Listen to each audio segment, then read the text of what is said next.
മലപ്പുറം കാളികാവിലെ 2.5 വയസ്സുകാരിയുടെ കൊലപാതകത്തിൽ പോലീസിന് സംഭവിച്ചത് ഗുരുതര വീഴ്ച. മർദ്ദനത്തെപ്പറ്റി നേരത്തെ പരാതി പറഞ്ഞിട്ടും പോലീസ് കേസെടുത്തിട്ടില്ലെന്ന് മുത്തശ്ശി.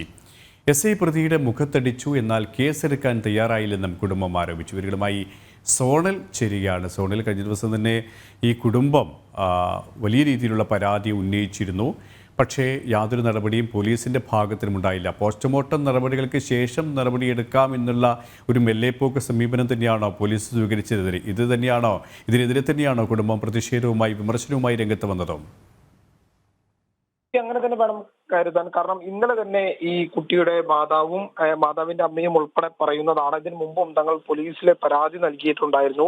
കുട്ടിക്ക് മർദ്ദനമേറ്റ പാടുകൾ ഉൾപ്പെടെ കാണിച്ചു തന്നെയായിരുന്നു സ്റ്റേഷനിൽ എത്തിയത്. എന്നാൽ അന്നൊന്നും വേണ്ട നടപടി പോലീസിന്റെ ഭാഗത്തു നിന്നും ഉണ്ടായില്ല. ഈ പ്രതിസ്ഥാനത്തുള്ള വ്യക്തിയെ മുഖത്തടിച്ചു എന്നല്ലാതെ ഇയാളുടെ പേരിൽ കേസ് എടുത്തിട്ടില്ല എന്നുള്ളതാണ് ഈ കുടുംബത്തിന്റെ ഒരു വെളിപ്പെടുത്തൽ. അന്ന് ഈ ഫായിസിന് നേരെ നടപടിയെടുക്കുകയായിരുന്നെങ്കിൽ ഒരു പക്ഷേ ഈ കുട്ടി ഇന്നും ജീവിച്ചിരിപ്പുണ്ടായിരിക്കും എന്നാണ് കുടുംബം പറയുന്ന ഒരു പ്രധാനപ്പെട്ട കാര്യം.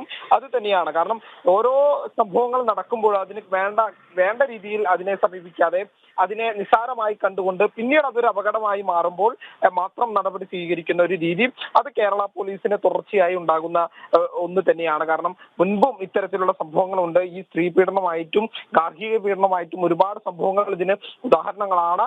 അതിന്റെ എല്ലാം തന്നെ തുടർച്ചയെന്നോണമാണ് ഇപ്പോൾ ഈ ഒരു സംഭവം ഉണ്ടായത്. കുടുംബത്തിന്റെ വെളിപ്പെടുത്തൽ ഏറ്റവും ഗുരുതരമായിട്ടുള്ള ഒരു കാര്യം തന്നെയാണ്. അതായത് പോലീസിന് ഗുരുതരമായിട്ടുള്ള വീഴ്ച സംഭവിച്ചിട്ടുണ്ട് എന്ന് കാണിക്കുന്ന വെളിപ്പെടുത്തൽ തന്നെയാണ് ഇപ്പോൾ കുടുംബത്തിന്റെ ഭാഗത്ത് നിന്ന് ഉണ്ടായിട്ടുള്ളത് എന്നുള്ളതും ഏറ്റവും പ്രധാനമായി നോക്കി കാണേണ്ടത് തന്നെയാണ്. കാരണം കുട്ടിയുടെ പോസ്റ്റ്മോർട്ടത്തിൽ ഉൾപ്പെടെ പറഞ്ഞിരിക്കുന്നത് തലയ്ക്കും അതുപോലെ നെഞ്ചിലുമേറ്റ ക്ഷതമാണ്, മർദ്ദനത്തിന്റെ ആഘാതം മൂലമാണ് കുട്ടി മരണപ്പെട്ടത് എന്നുള്ള കാര്യമാണ്. കാരണം വാരിയൽ ഉൾപ്പെടെ പൊട്ടുന്ന ഒരു സാഹചര്യം ഉണ്ടായിട്ടുണ്ട്. അപ്പോൾ അത്രയും ക്രൂരമായിട്ടുള്ള മർദ്ദനമാണ് നടന്നിരിക്കുന്നത്.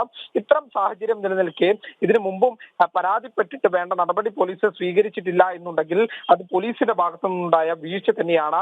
അത് തന്നെയാണ് കുടുംബം ആവർത്തിച്ച് പറയുന്നത്. ഇതിലേതെങ്കിലും തരത്തിലുള്ള ഇടപെടൽ ഉണ്ടാകുമോ എന്നുള്ളതാണ് ഇനി നോക്കേണ്ടത്. കാരണം കുടുംബം പരാതിയുമായി മുന്നോട്ട് പോകാൻ തന്നെയാണ് തീരുമാനിച്ചിരിക്കുന്നത്. ചൈൽഡ് ലൈൻ ഉൾപ്പെടെയുള്ള അവരെല്ലാം തന്നെ ഈ വിഷയത്തിന്മേൽ എങ്ങനെ നടപടി എടുക്കും എന്നുള്ളതെല്ലാം തന്നെ നോക്കിക്കാണേണ്ടതാണ്. എന്നിരുന്നാലും കുടുംബം പരാതിയുമായി മുന്നോട്ട് പോകും.